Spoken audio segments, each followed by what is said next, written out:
Crazy. I've talked to folks that have had shows, and I've talked to one of the producers for Larry King, because I've met King before out in L.A., and they said, no, he can just say whatever he wants. They don't even ask what he's going to say. And it's like, wow, working at MSNBC, I know, being around Fox and CNN, they try to control everything you say. Alex, I found this out when I went to Moscow in December.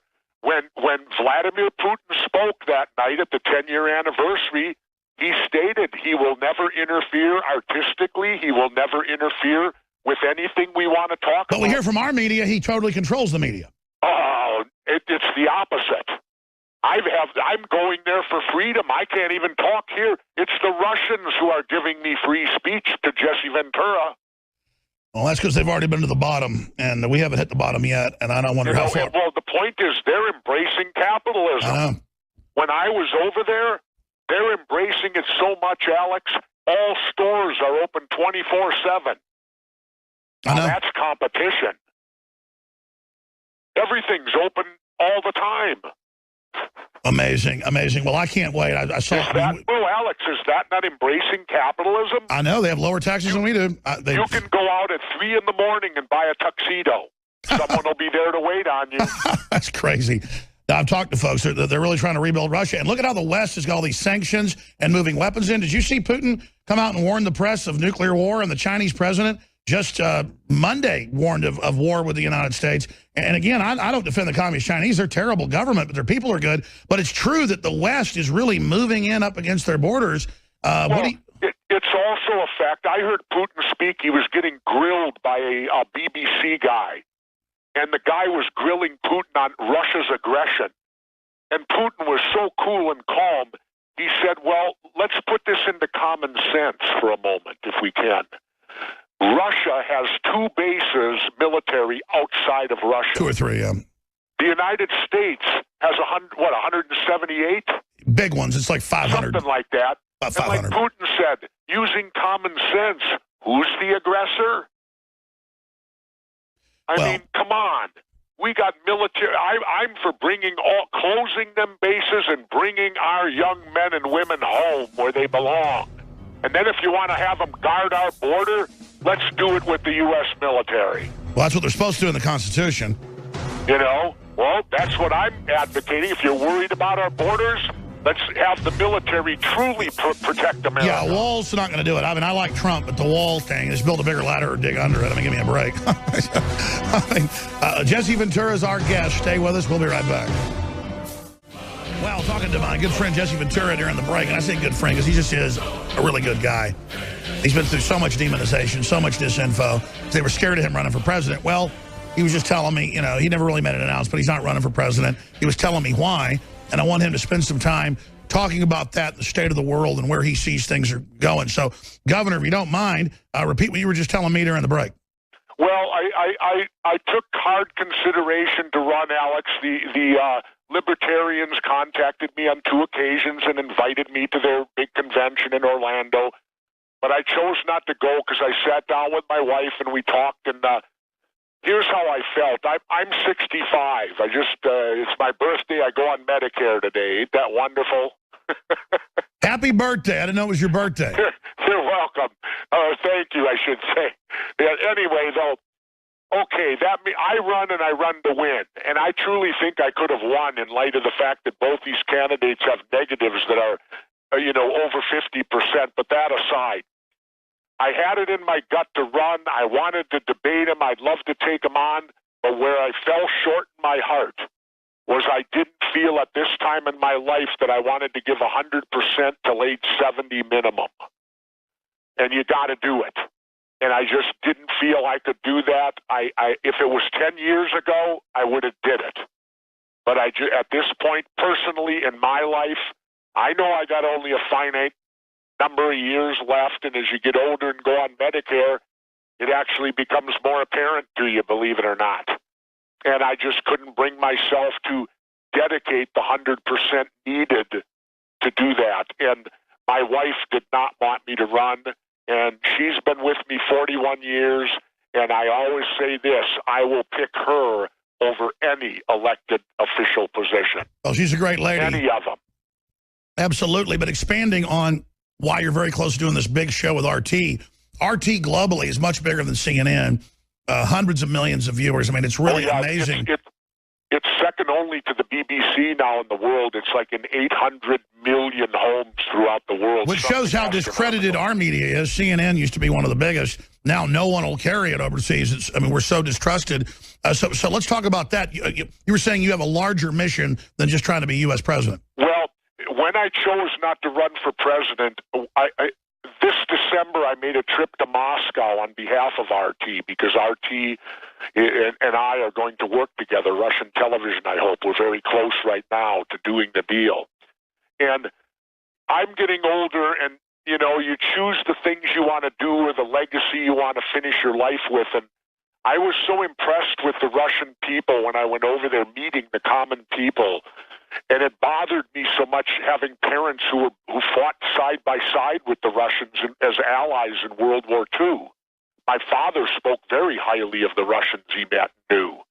And I want my legacy now to be, I want to work for Russian television, and I want to try to bridge the gap any small way I can to make the United States and Russia friends instead of enemies.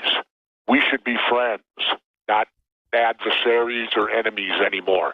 They've embraced capitalism so much over there, Alex. Stores, everything is open 24/7. Now that's capitalism. What do you make of NATO, the globalists, the Republicans and Democrats, Obama, trying to start a war with Russia? It's just crazy. This isn't Iraq. It is utterly crazy. I met Russian people over there the short time I was there. They're happy people. They're out from underneath communism. They're enjoying a freedom they've never felt before. But they're new. They're just growing at it. Imagine what our country was like in its first 10 years, or whatever it's been now. I guess 91 when it fell, so it's a little over 25 lousy years. Well, they have to have a chance, and we're not giving it to them. Where we ought to be standing with them and working with them, I guess our industrial war machine needs to be fed continually, doesn't it? Well, my job, I believe, in life right now is going to be to try to overbridge that. I want to be friends with Russia, not enemies with them. Sure. Well, world government wants world government, and Russia doesn't want to be part of the world government. So that's what's happened. In fact, it's only Russia that's the holdout. The communist Chinese are heavily involved in the whole project, though they've been kind of double-crossing each other. We're going to break here in a moment but and talk about your book. But what do you make of, just briefly, all the communist Chinese talk of war with the U.S.? Just crazy. Well, I haven't followed that, Alex. That's new to me. I don't watch the news and like you do. You know, I try to break away from it. Well, our news won't tell anybody about it. We write articles about the official Communist Party saying they're getting ready for war with the U.S. This is unprecedented talk. Well, you know, I don't know. All I can say is this. I know 2 years ago, there was an international poll done by Gallup, I think, where they polled like 3,000 people internationally. And they posed the question, if you went to war, who do you think would likely be your adversary? 23% of them said the United States. Let's talk about that. That's a great point. We'll be back. I'll tell you, I've been to a lot of big rallies. I've snuck into Bohemian Grove. I've covered military drills. I've gone out and protested the Ku Klux Klan and Mecha La Raza and the new Black Panther Party. But I do have a few butterflies about what's coming up next week in Cleveland. I'll be there. I'm going to be speaking at some rallies. I'm going to be doing live broadcasts and a lot of big interviews. I'll be wearing my Hillary for Prison shirt. The FBI is saying they think there may be terror attacks at this event or whatever. I think overall it's more dangerous driving down the highway. But what I know is more dangerous is not being engaged, not being involved, and just rolling over. Former Minnesota Governor Jesse Ventura is our guest. SH, you know what T, politicians say. The funniest, dumbest, most outrageous things ever uttered by our leaders. I want to talk some about the book here in a moment. And I want to talk about Ventura's suit he won for defamation. Now that's been overturned, going back to the full court. He's not really been saying a lot about that because obviously it's going to be litigated. But first, let's talk about election 2016. I have problems with Trump saying torture ISIS. Though I don't like ISIS, we know where torture goes. I'd like to have you speak to that. But overall, he's more of a populist. I know you're friends with him. I think he really does want to do some things that will make this country more successful. Hillary is a globalist. She's dialed into all the corruption. I mean, Trump is more of an outsider than her. I'm all in for Trump personally.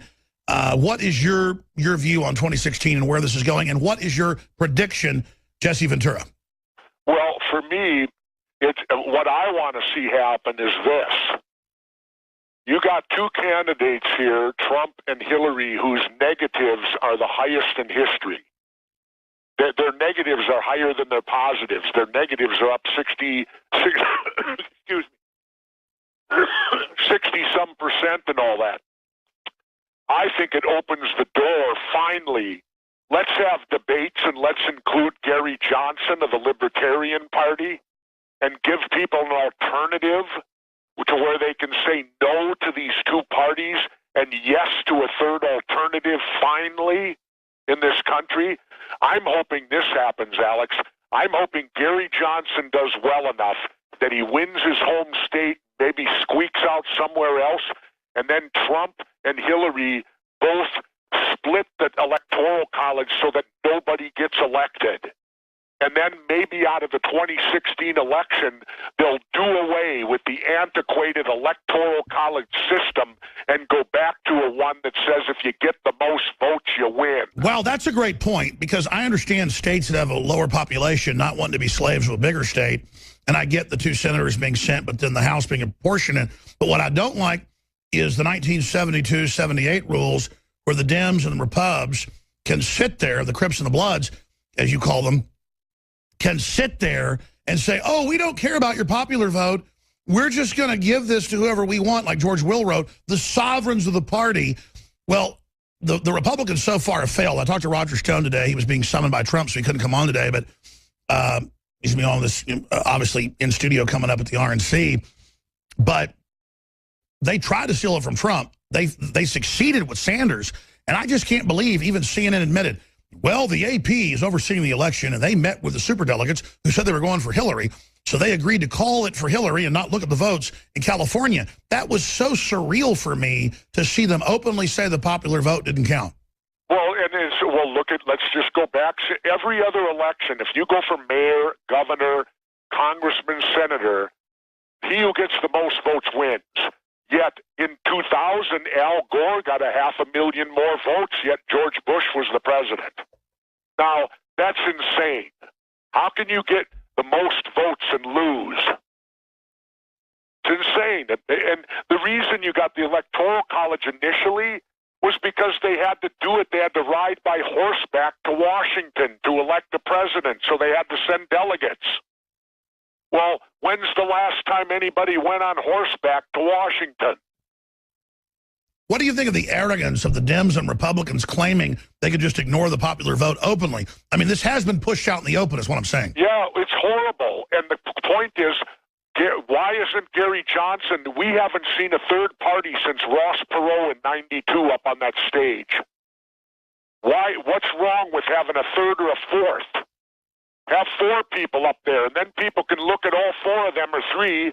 Greenie you can put up there too. The Green Party, the Libertarians, the Democrats, and the Republicans. And that way the people can hear four people and what their vision is. Because I am voting for Gary Johnson proudly. I'm voting for someone, not against someone. You have been friends with Trump for a long time. Overall, yeah, but Gary goes where I go. Gary believes in Sure. No, I totally respect what you're saying. And he believes in ending the war on drugs. Listen, Jesse, I totally hear what you're saying. My question is, separately, just Trump is the man who I know you've been friends with for a long time. I mean, do you think he's for real in what he's doing? I certainly want to believe he is. I mean, it's the most important job pretty much on the planet. Well, I think he's very serious. I think he's very serious. Do it because I didn't feel I could give 100% in doing the job. What do you make of his overall courage? I mean, out there in the face of all these threats and what he's doing, he's sure working his butt off. Well, and he needs to, but he should also be careful. It's a thing, I'm the conspiracy theorist, right? I'm labeled that because I did the TV show and this and that. Well, let's do a scenario for a minute and have a little morbid fun with it, Alex. Okay, you guys, Trump is being set up perfectly to be taken out because He now is going to pick this insider from Indiana, who's well received by the establishment Republican.